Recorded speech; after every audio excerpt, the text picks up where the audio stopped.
Dear students, part 1માં આપણે જોયેલું હતું કે નેરેટર એટલે કે રાઇટર એટલે કે ઓથર એટલે કે વર્ણનકાર એ પોતાના દાદીમાના ઘરેથી દહેરાદૂનથી જ્યારે રિટર્ન જર્નીમાં આવી રહ્યા હતા ત્યારે તેને મનમાં હતું કે પેલી છોકરી મળશે કે નહીં, પોતે છોકરીને શું કહેશે, છોકરી સાથે શું કરશે, આ બધા જ વિચારો તેના મનમાં હતા. હવે આપણે પાઠમાં આગળ જોઈએ. I was looking out for her as the train drew into the station. કે જેવી ટ્રેન સ્ટેશનમાં પ્રવેશી કે હું I was looking out for her, અહીંયા શોધી રહ્યો હતો. પ્રિન્ટ મિસ્ટેક છે એવું સમજો અહીંયા કે હું તેણીને શોધી રહ્યો હતો. ક્યારે? કે જેવી ટ્રેન સ્ટેશનમાં પ્રવેશી કે તરત જ. And I felt an unexpected thrill, મેં રોમાંચ અનુભવ્યો. કેવો? આશા ન હોય ને તેવો. અનએક્સપેક્ટેડ, મૂળ શબ્દ છે એક્સપેક્ટ, આશા કરવી. એક્સપેક્ટેડ એટલે કે આશા હોય તેવું. અનએક્સપેક્ટેડ આશા ન હોય તેવું. મને કલ્પના પણ ના આવે ને તેવો રોમાંચ હું અનુભવતો હતો. આઈ સો હર વોકિંગ અપ ધ પ્લેટફોર્મ, ત્યાં તો મેં તેણીને પ્લેટફોર્મ પર આવતી જોઈ. આઈ રેન ટુ ધ ડોર, હું સીધો ક્યાં પહોંચી ગયો? સીધો જ દરવાજા પાસે પહોંચી ગયો. દોડીને ગયો પાછો, રેન જો. એન્ડ વેવડ એટ હર, કેમ કોઈ એનું સગું હોય, કોઈ જાણીતું હોય, સીધો જ ને તો હાથ ફરકાવ્યો. વેન શી સો મી, જ્યારે તેણીએ મને જોઈ તો શી સ્માઇલ્ડ, તેણીએ પણ સ્માઇલ આપ્યું. શી વોઝ પ્લીઝડ, પ્લીઝડ મતલબ ખુશ. હેપી અને ગ્લેડ આ સિમિલર કહેવાય એના, ખુશ. તેણી ખુશ હતી. શા માટે? દેટ આઈ રિમેમ્બર્ડ હર, તેણી ખુશ એટલા માટે થઈ કે મેં તેણીને યાદ રાખેલી હતી. આઈ વોઝ પ્લીઝડ ધેટ, હું પણ ખુશ થયો. શું કામે? કે ધેટ શી રિમેમ્બર્ડ મી, કે હું તેને યાદ હતો એટલા માટે હું પણ ખુશ થયો. તેની મને યાદ હતી એટલા માટે તે પણ ખુશ થઈ. She did not start selling baskets, જો બાળકો ખાસ એક ધ્યાન રાખજો, સ્ટાર્ટ અને સ્ટોપ પછી હંમેશા ક્રિયાપદ આઈએનજી વાળું આવે. તેની આ વખતે છે ને બાસ્કેટ વેચવાનું ચાલુ ન કર્યું. બટ કેમ સ્ટ્રેટ, સીધે સીધી ક્યાં આવી ગઈ? ટુ ધ ટી સ્ટોલ, તેની સીધે સીધી ક્યાં આવી ગઈ? તો કે પેલી ચાની દુકાન આવી ગઈ સીધી જ.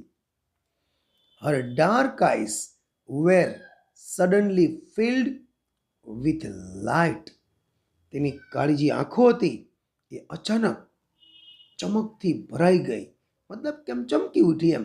આ તો ફિલ્ડ વિથનો મતલબ થી ભરાઈ જવું થાય. આપણે કંઈ ફિલ્ડ વિથ વોટર તો એમ કંઈ પાણીથી ભરાઈ ગયું. ફિલ્ડ વિથ લાઇટ કે પ્રકાશથી ભરાઈ ગઈ. We said nothing for some time, આમ બે છે ને થોડીક વાર તો કાંઈ ના બોલ્યા. But we spoke without words. સાંભળજો બરાબર શું કહેશ જો. We said nothing for some time, કે થોડીક વાર માટે અમે કંઈ ન બોલ્યા. But we spoke without words, પણ અમે શબ્દો વગર વાતો કરી. હવે આઘરી વસ્તુ સમજવી કે શબ્દો વગર કેમ વાત થાય.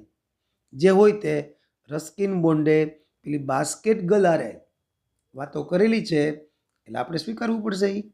આગળ વધીએ. આઈ ફેલ્ટ ધ ઇમ્પલ્સ, મને તીવ્ર લાગણી થઈ એવી. શેની લાગણી? Two put Har on the train there and then, કે બસ કે એ વખતે જ તેને ગાડીમાં બેસાડી અને મારી સાથે લઈ જાઉં એવી તીવ્ર લાગણી થઈ ગઈ એને. જો ફરીથી વાક્ય. આઈ ફેલ્ટ ધ ઇમ્પલ્સ એટલે તીવ્ર લાગણી. શેની? Two put Har on the train, તેણીને ટ્રેનમાં બેસાડી દઉં. ધેર એન્ડ ધેન મતલબ કે ત્યારે ને ત્યાં જ એમ. એન્ડ ટેક હર અવે વિથ મી, અને મારી સાથે લઈ જાવે ને. I could not bear, bear મતલબ સહન કરવું. સિમિલર છે એનો બિયરનું tolerate.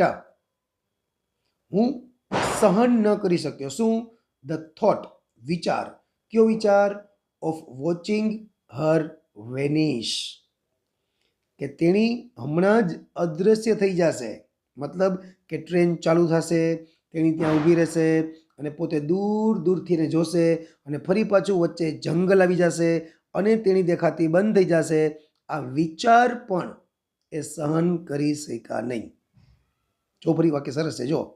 I could not bear the thought of watching her vanish into the darkness of Deoli station, કે દેવલી સ્ટેશનના અંધારામાં તેણીને અદૃશ્ય થઈ જવાનો વિચાર પણ હું સહન ન કરી શક્યો. I took the baskets from her hand, મેં તેણીના હાથમાંથી બાસ્કેટ લીધા બધાય. Put them on the ground, હિંમત કરી રહ્યો, જોઈ બરાબર એને. મેં તેના હાથમાંથી બાસ્કેટ લીધા અને બાસ્કેટ મૂક્યા બધા ગ્રાઉન્ડ પર. She put out her hand, તેણીએ પોતાનો હાથ લંબાવ્યો to take a basket, basket લેવા માટે. But I coat Har hand, હિંમત તો જો ભાઈ નહીં, પણ મેં તેનો હાથ પકડ્યો એન્ડ હેલ્ડ ઇટ, મેં તેનો હાથ આમ પકડ્યો પહેલાં, મતલબ તેની ટોપલા ઊંચુકવા જતી હતી ને તો હાથ સીધો પકડી લીધો એને, અને હેલ્ડ એટલે જકડી રાખ્યો કે પકડી રાખ્યો, અને હાથને પકડી રાખ્યો. અને ભાઈ બોલ્યા, શું બોલ્યા? I have to go to Delhi, એ કે મારે તો દિલ્હી જવાનું છે. લેખક કયો? તો શી નોડેડ, તેની માથું હલાવ્યું, મતલબ ના પાડી એમ. શું ના પાડી? I do not have to go anywhere, કે મારે ક્યાંય જવાનું છે નહીં. ત્યાં તો the guard blew his whistle, દર વખતની જેમ જ ફરીવાર ગાર્ડે સીટી વગાડી. And I hated the guard for doing that, અને ગાર્ડે જે આ કામ કર્યું એના માટે મને ગાર્ડ પ્રત્યે સખત નફરત થઈ ગઈ, તિરસ્કાર થઈ ગયો. ગાર્ડે કામ ક્યું કર્યું હતું? વિસલ વગાડવાનું. હવે એ તો કરે જ ને, કયું હાલો એ વિસલ ના વગાડે તો ભાઈ નોકરીમાંથી જાય. અને એને થોડી ખબર હતી કે આ ભાઈ પોતાનું સેટિંગ કરતો હોય છે અહીંયા અને આ ગાર્ડને ગાળું કાઢતો હશે, જે હોય તે. પણ જો પ્રેપોઝિશન્સ પછી હંમેશા આઈએનજી વાળું ક્રિયાપદ આવે, તો ગાર્ડે જે પણ કંઈ કામ કર્યું એના માટે મને ગાર્ડ પ્રત્યે ખૂબ જ તિરસ્કાર થઈ ગયો. I will come again, I said, will you be there? જતા જતા ભાઈ બોલતા ગયા, હું ફરી વાર આવીશ, શું તું અહીંયા જોઈશ? શી નોડેડ, તેની માથું હલાવ્યું. I do not have to go anywhere, she nodded. Again, કે મારે ક્યાંય નથી જવાનું, ફરી પાછું માથું હલાવ્યું એને. ધ બેલ ક્લેંગ્ડ, ફરીવાર ઘંટ રણક્યો. And the train slid forward, slid એટલે સરકવું, ટ્રેન આગળની તરફ સરકી. I had to pull my hand away from the girl, હજીને હાથ તો પકડી જ રાખ્યો હતો. જો હવે કે I had to pull my hand, મારે હાથ છોડાવવો પડ્યો. And run for the moving train, અને ચાલતી ટ્રેન તરફ દોડ્યો હાથ છોડાવીને ફટાફટ. This time I did not forget her, હવે આ વખતે હું તેણીને ભૂલ્યો નહીં. She was with me for the rest of the journey and for long after, આ વખતે તો તેણી આખા પ્રવાસ દરમિયાન અને ઘણા લાંબા સમય સુધી પણ તેણી મારી સાથે જ હતી, મતલબ વિચારોમાં હતી એમ. હવે એના જ વિચાર આવ્યા ને છેલ્લા સુધી. All that year she was a bright living thing, આખું વર્ષ તે મારા માટે એક બ્રાઇટ એટલે કે ચમકીલી, તેજસ્વી અને જીવંત વસ્તુ રહી. આમ તો વસ્તુ જ ના કહેવાય, પણ એને મતલબ હંમેશા એની યાદોમાં એ જીવંત રહી. અને when the college term ended, term એટલે કે ફર્સ્ટ ટર્મ, સેકન્ડ ટર્મ, જે સત્ર કહીએ આપણે, કોલેજનું એનું સત્ર પૂરું થયું. આઈ પેક્ડ ઇન હેસ્ટ, ભાઈને ઉતાવળ તો જો, એને ઉતાવળે સામાન પેક કર્યો. હેસ્ટ મતલબ quickly. And left four Dehra, અને ભાઈ નીકળો દેહરા જવા માટે. અર્લિયર ધેન યુઝ્યુઅલ, હંમેશ કરતાં વહેલો, કારણ કે ભડભડિયો હતો. ભડભડિયો શેનો હતો એને? કે પેલી છોકરીને મળવાનો, એટલે હંમેશ કરતાં ભાઈ વહેલો ભાગ્યો આ વખતે. આઈ વોઝ નર્વસ, હું બેચેન હતો. એન્ડ એન્ક્સિયસ, અને આતુર પણ હતો. As the train entered Deoli, જેવી ટ્રેન દેવલીમાં આવી કે ત્યારે ભાઈ હું બેચેન પણ હતો, હું આતુર પણ હતો. બાળકો એક ખાસ નિયમ લખી નાખજો કે એન્ટર પછી ક્યારેય ઇન ન આવે. એન્ટરનો મતલબ જ થાય માં પ્રવેશવું. જો ધ ટ્રેન એન્ટર્ડ દેવલી, આપણે એમ જ કહેવું પડે કે ટ્રેન દેવલી સ્ટેશનમાં પહોંચી. ત્યારે હું થોડોક બેચેન પણ હતો અને હું નર્વસ પણ હતો. આઈ વોઝ વન્ડરિંગ, વન્ડરિંગ મતલબ થિંકિંગ, હું વિચારી રહ્યો હતો કે વોટ આઈ શુડ સે to the girl and what I should do, કે મારે છોકરીને શું કહેવું જોઈએ અને શું કરવું જોઈએ એ હું વિચારી રહ્યો હતો. આઈ વોઝ ડેટરમાઇન્ડ, પણ એક વસ્તુમાં હું દ્રઢ હતો, હું મક્કમ હતો, હું ચોક્કસ હતો. શેમાં? કે that I would not stand helplessly before her. એ નક્કી હતું કે આ વખતે હું લાચાર થઈને હું ઊભો નહીં રહું. The train came to Deoli, train Deoli આવી ગઈ. And I looked up and down the platform. તો પ્લેટફોર્મમાં આગળ પાછળ મતલબ એક છેડાથી બીજા છેડા સુધી નજર મારી. But I could not see the girl anywhere, પણ હું છોકરીને ક્યાંય જોઈ ન શક્યો. આઈ ઓપન ધ ડોર, બારણું ખોલ્યું, and stepped of the footboard, અને હું પગથિયેથી હું નીચે ઉતરો. ટ્રેનના ડબ્બામાં પગથિયા હોય એની વાત કરે છે, બરાબર. વોઝ ડીપલી ડિસઅપોઇન્ટેડ, હું નીચે ઉતરો અને ખરેખર હું ખૂબ જ નિરાશ થઈ ગયો. આઈ ફેલ્ટ, મને એવું લાગ્યું કે I had to do something, મને એવું લાગ્યું કે હવે મારે કંઈક કરવું પડશે. And so I rain up to the station master, ભાઈ સીધા પહોંચ્યા સ્ટેશન માસ્ટર પાસે. અને હું પૂછું એને કે do you know the girl, તમે છોકરીને ઓળખો છો? Who used to sell basket here, કે જે અહીંયા બાસ્કેટ વેચતી. જો યુઝડ ટુ સેલ, આ બાળકો ટોપિક છે સરસ મજાનો.